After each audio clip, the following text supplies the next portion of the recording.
बिस्मिल्लाहिर्रहमानिर्रहीम। आज हम एक थोड़े से पिस्तौल के बारे में आपको तारुफ करवा रहे हैं, क्योंकि बहुत सारे दोस्त हमसे पूछते हैं कि हम कौन सा पिस्टल लें, और मार्केट में जो पिस्टल्स अवेलेबल हैं 9 मिलीमीटर के, वो तकरीबन तमाम एक ही पैटर्न और एक ही डिज़ाइन के हैं। आज हम जो पिस्टल आपको इंट्रोड्यूस कर रहे हैं, ये रशियन मैकारोफ, ये बहुत अंडररेटेड पिस्टल है। अंडररेटेड का मतलब है कि लोग इसकी इज्जत नहीं करते, लेकिन ये इस काबिल है कि इसकी इज्जत की जाए। ये दुनिया के सबसे रिलायबल पिस्टल्स में से ये आता है, शामिल होता है, और पाकिस्तान में लोग इसको ज़्यादा नहीं जानते।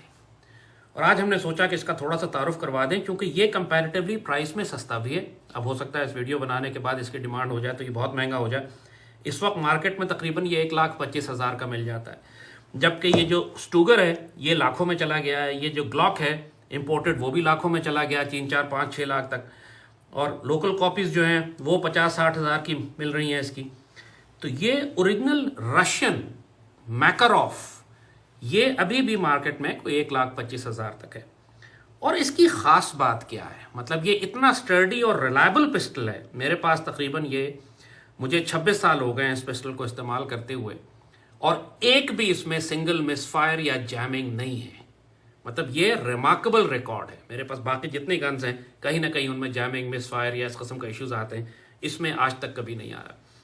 और ये कॉम्पैक्ट पिस्टल्स में, सब कॉम्पैक्ट तो नहीं है, कॉम्पैक्ट है, 7+ राउंड लेथ, 7+1 साथ इसके अंदर आते हैं। एक आप इसके चैम्बर में डाल लीजिए तो 7+1 के साथ ये दुनिया के सबसे रिलायबल पिस्टल्स में से ये शामिल होता है। और ख़ास बात क्या है इसकी, ये 1950s में तकरीबन बना था। टीटी पहला मॉडल था, टीटी के बाद ये आया। और रशियन आर्मी में अभी भी ये सर्विस पिस्टल के तौर पर इस्तेमाल हो रहा है। पूरी दुनिया के जो स्पेशल फोर्सेस हैं, ख़ासतौर पर ईस्ट यूरोपियन वाले, वो तो अभी भी इस मैकारोफ को इस्तेमाल करते हैं।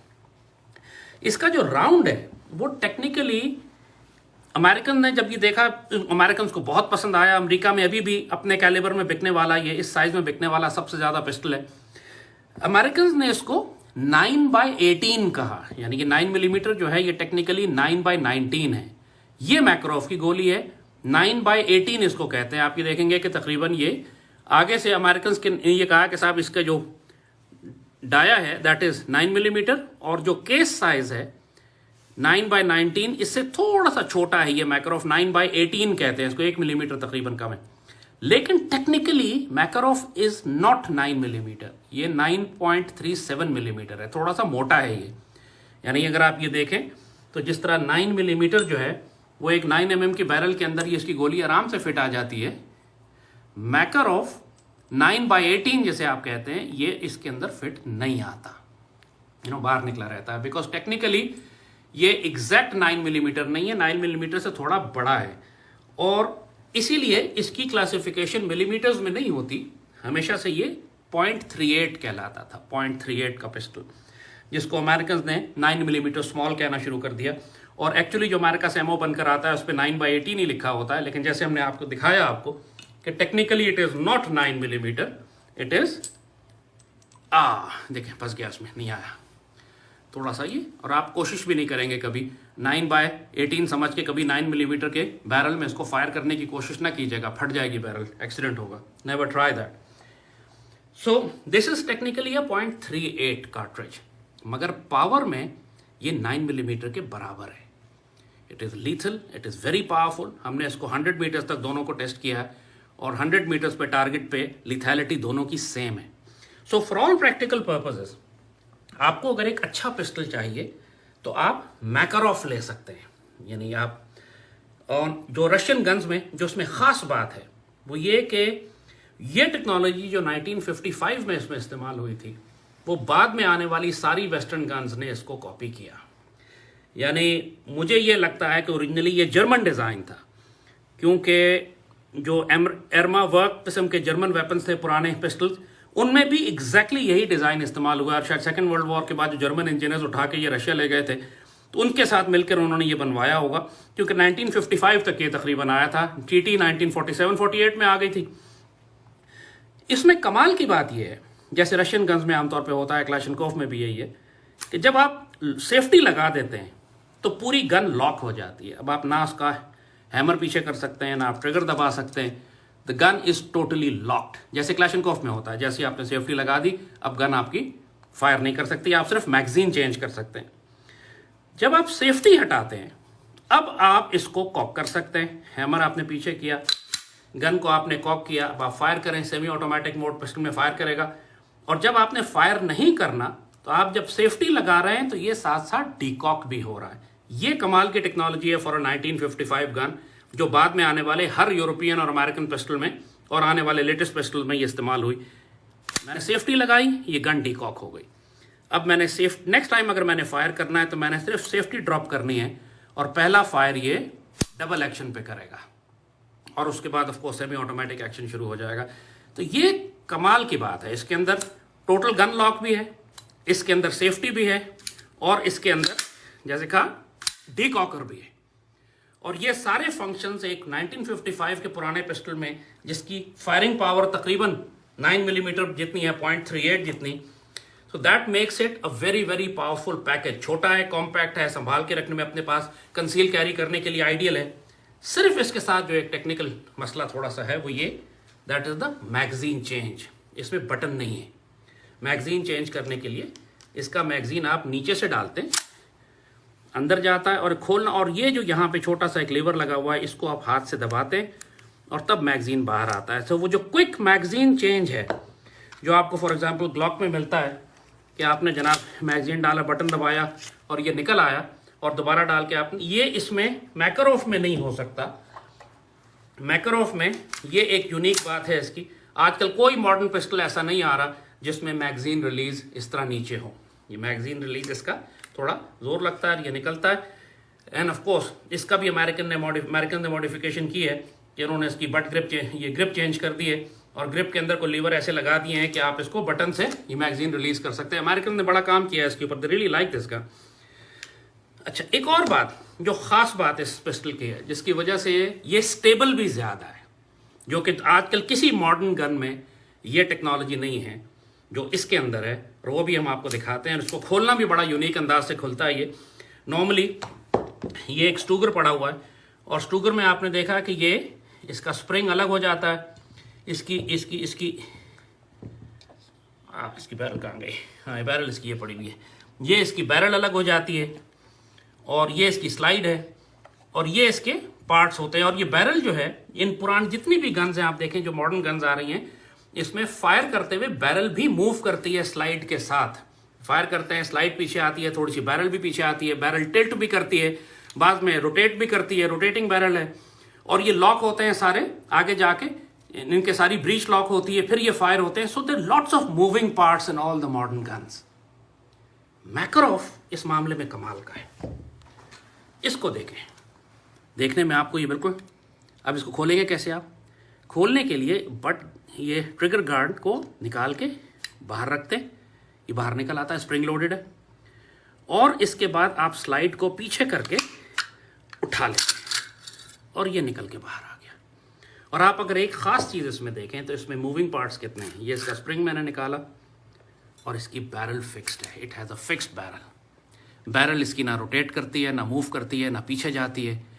इसकी वजह से ये स्टेबल ज़्यादा है, इसकी वजह से ये एक्यूरेट भी ज़्यादा है। इट हैज़ अ वेरी, थोड़ा सा रिकॉयल, हाथ में झटका ज़रा ज़्यादा आता है क्योंकि बाकी गन्स जो हैं उनमें रिकॉयल एब्जॉर्ब करती है। बैरल भी बताते खुद, जब बैरल पीछे आती है थोड़ा सा वो रिकॉयल एब्जॉर्ब करती है, लेकिन इसमें थोड़ा सा झटका ज़्यादा आता है।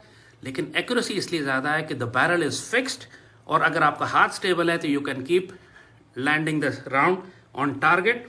और बड़ी सिंपल, और सिर्फ आपने देखा कि दिस इज इट, ये इसकी डिटेल, इसकी फील्ड स्ट्रिपिंग यहाँ पे कर दी हमने। एक स्प्रिंग है इसका, बैरल फिक्स्ड है और ऊपर की स्लाइड है। और बिल्कुल इसी तरीके से आपने इसको जो वापस लगाना है, दैट्स व्हाट यू डिड। इस स्प्रिंग को आपने इस स्लाइड के नीचे रखा, ऊपर लेके गए। ओह सॉरी, इसलिए नहीं हो रहा, इसलिए कि मैंने टेक्निकल गलती की कि मैंने ये वापस लगा दिया था। I have to pull it out, that's how. अब इसको यूं किया and ready to fire again and decocked again. Beautiful, absolute simple technology. और कमाल का, अगर आप यही सब कुछ, यही सारा फंक्शन अगर मैं फॉर एग्जांपल स्टूगर पे करूं तो ये पहले मुझे इसकी बैरल अंदर डालनी है, मुझे इसकी बैरल बिठानी है, फिर मुझे ये रिकॉइल स्प्रिंग इसके अंदर डालना है,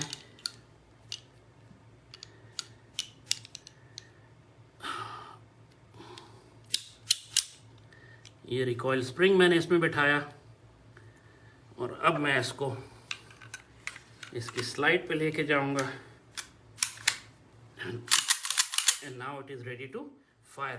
लेकिन आपने देखा कि इसके पार्ट्स ज़्यादा हैं और इसके अंदर इसी तरह बैरल जो है शेक करती है। आमतौर पर 9 मिलीमीटर के सारे पिस्टल जिनकी बैरल मूव करती है स्लाइड के साथ वो ये हिलते हैं, बैरल इनकी फिक्स नहीं होती और बैरल पीछे आके थोड़ा सा टिल्ट भी करती है, रोटेट भी करती है। There are a lot of moving parts और इन मूविंग पार्ट्स की वजह से इनमें कचरा भी आता है, जैमिंग का इशू भी होता है, एक्यूरेसी भी थोड़ी डिस्टर्ब होती है। ये सब इश्यूज, ये सारी प्रॉब्लम्स आपको मैकरॉफ में नहीं मिलती हैं और उसकी वजह मैंने आपको बताई कि ऊपर तो उसमें भी सारे फंक्शन वही, इसके अंदर भी आप देखें कि इसके अंदर डिकॉकर लगा हुआ, जब मैं सेफ्टी लगाऊंगा तो गन डिकॉक हो जाएगी। ये स्टूगर ये बरेटा 92 FS का एग्जैक्टली यही डिज़ाइन है सारा। नेक्स्ट टाइम जब मैं सेफ्टी हटाऊंगा तो ये डबल एक्शन में फायर करेगी, डबल एक्शन में ये फायर कर सकती है। अगेन वही फंक्शन है कि जो आपको मैकरॉफ में मिल रहा है। इसमें स्टूगर में या मॉडर्न गन्स में चाहे सेफ्टी लगी हुई हो आप गन को कॉक कर सकते हैं। गन मैंने कॉक कर लिया लेकिन सेफ्टी लगी हुई है तो, बट इसमें आप नहीं कर सकते। इसमें अगर सेफ्टी लगी हुई है तो गन टोटल लॉक है, इट्स एब्सोल्युटली सेफ। आपने क्लाशनकोफ की तरह, रशियन गन्स का यही है कि जब सेफ्टी लगा दी आपने तो गन लॉक कर दी। आपको सेफ्टी हटानी पड़ेगी पहले and then you are going to cock the gun, फिर आप इसको इस्तेमाल करेंगे। So I have just given you an overview और रिव्यू ऑफ मैकरॉफ .38। इसको मैं 9 मिलीमीटर नहीं कहता बिकॉज ये 9 मिलीमीटर नहीं है और उसकी वजह यह है, एक वजह भी इसकी बड़ी इंटरेस्टिंग है कि अमेरिकन जब बोर को कैलकुलेट करते हैं तो पूरी बैरल के बोर को लेते हैं 9 मिलीमीटर। रशियंस जो हैं वो पूरे बोर से कैलकुलेट नहीं करते। I think it's exactly, I think it's the other way around. Americans जो ग्रूव्स होते हैं उन ग्रूव्स से बोर कैलकुलेट करते हैं और ग्रूव आपको मालूम है कि बैरल के अंदर थोड़े से उठे हुए होते हैं। रशियंस पूरे बोर को लेते हैं, उसके अंदर चाहे ग्रूव्स हो या ना हो, लेकिन ग्रूव्स के अंदर जो बोर है वो उससे कैलकुलेट करते हैं, जिसकी वजह से जो 9 मिलीमीटर की अमेरिकन बैरल है टेक्निकली वो रशियन 9.37 या 9.4 9.27 वगैरह मिलीमीटर बन जाती है। बिकॉज ये इन्होंने अंदर जो ग्रूव्स हैं उससे बोर कैलकुलेट किया हुआ है और रशियन ने पूरी बैरल को सामने रख के बोर कैलकुलेट किया हुआ है। लिहाजा अमेरिकन इसको बेशक 9 मिलीमीटर कहते रहे but it is not 9 millimetre, it is 9.37 millimetre by 18। सो आपस में इनके कार्ट्रिजेस इंटरचेंजेबल नहीं है, लेकिन पावर और लिथैलिटी में this .38 is as lethal as this 9 millimetre round. So next time आप अगर पिस्टल खरीदना चाहते हैं तो ये ओरिजिनल अगर आप स्टूगर लेंगे तो 3-4 लाख रुपए का है शायद। ओरिजिनल ग्लॉक तो खैर किसी शरीफ आदमी की रेंज से ही बाहर है, उसके लिए स्मगलर होना पड़ेगा आपको। और मैकरॉफ द ओल्ड रशियन गन्स, और उसके ऊपर देखिए खास बात, एक मजे की चीज आपको और भी दिखाएं अगर आपको नजर आ जाए यहाँ पे कि यहाँ पे स्टार एक डिजाइन बना होता है, एक नंबर लिखा होता है, नंबर के साथ इसका एक स्टार होता है, स्टार के साथ ईयर लिखा होता है, इस पे 91 लिखा हुआ है, यानी 91 का बना हुआ है ये वेपन। और स्टार जो है वो ये बताता है कि ये ओरिजिनल रशियन है, कि ये बल्गारियन है, कि चेकोस्लोवेकियन है, कि पोलिश है। ईस्ट यूरोपियन सारे मुल्क ये बनाया करते थे और ये मुख्तलिफ मॉडल्स इनके अभी भी बनते हैं या आते हैं और इनकी अब कॉपीज भी पाकिस्तान में बनना शुरू हो गई हैं। चीप कॉपीज हैं, फर्स्ट कॉपी तो कोई मुल्क नहीं बनाता, यहाँ जो बनती हैं वो इतनी अच्छी नहीं होती कि पार्ट्स इंटरचेंज कर सके। लिहाजा लोकल मैकरॉफ ना लें। ये मैंने जितने भी लोकल मैकरॉफ देखे हैं दे आर अनरिलायबल, और मगर चूंकि कॉस्ट इस गन की इतनी ज़्यादा नहीं है तो बेहतर है कि आप ओरिजिनल लें। So this was just a brief introduction of a brilliant Russian gun. Russian technology is famous for simplicity, steadiness, reliability and lethal. One of my favorite guns that I have. 1995 से मेरे पास ये है और मैंने कहा है कि इन 25 सालों में 26 सालों में एक मिस फायर नहीं है, एक दफ़ा गन जैम नहीं हुई और इसकी फायरिंग पिन भी फ्लोटिंग है। It is not spring loaded, floating firing pin है। तो वो हर दफ़ा जब आप फायर करते हैं तो वो आपके हैमर की चोट से आगे जाके लगती है, स्प्रिंग लोडेड नहीं है वो। बाकी गन्स में कुछ एक में स्प्रिंग लोडेड फायरिंग पिन भी, या स्ट्राइकर फायर जो है स्ट्रगलॉक जिस तरह है, this is a different technology again, floating firing pin. आजकल के मॉडर्न गन्स में फ्लोटिंग फायरिंग पिन नहीं आ रही है आई थिंक, बट एनीवे। और इसके अलावा मैंने क्या बताना था इसका, हाँ, अवेलेबिलिटी ऑफ एमुनेशन। यस, मैकरोफ का एमुनेशन आसानी से अवेलेबल है इस वक्त, यानी 9 मिलीमीटर की एक गोली जो है तकरीबन 100 रुपए की मिल रही है, 120, 130, बाज़ जगह 150 रुपए की एक गोली है। मैकरोफ का एक राउंड अभी भी 50, 55, 60 रुपए का मिल जाता है, और it is commonly available. Chinese अब बहुत बना रहे हैं, तो चाइनीज़ राउंड भी आ रहे हैं, अमेरिकन भी आ रहे हैं, अमेरिकन महंगे, चाइनीज़ बहुत आ रहे हैं। ओरिजिनल रशियन मिल जाए तो अच्छी बात है, लेकिन अभी भी ये 50-60 रुपए का राउंड है, तो विच इज़ एक्चुअली 9 मिलीमीटर की गोली से आधी कीमत पे इसका राउंड है, और पावर उतनी ही है। हाँ, ऑफ कोर्स एक प्रॉब्लम है कि ये 7+1 है। अगर मैं स्लूगर लेता हूँ तो इसमें मुझे 15+1 मिल जाते हैं, ग्लॉक में मुझे 15+ मिल जाते हैं, ग्लॉक में एक्सटेंडेड मैगजीन लगा लूँ तो 30 राउंडर्स भी हैं। फायर पावर आपको डेफिनेटली इन मॉडर्न गन्स में ज़्यादा मिलती है, मगर मैकरोफ जैसे कहा कि बुनियादी तौर पर ये कॉम्पैक्ट कंसील कैरी के लिए या एज अ सेकेंडरी वेपन, अगर आप प्राइमरी वेपन यूज़ करते हैं इसको, तो you have to be good कि 7 राउंड या 8 राउंड आपके पास जो हैं, फिर वो आप मिस ना करें। You should actually finish the fight in the rounds that you have. Personally, if you want to buy a gun, Makarov, go for it. You take care of yourself. Pakistan, Zindabad.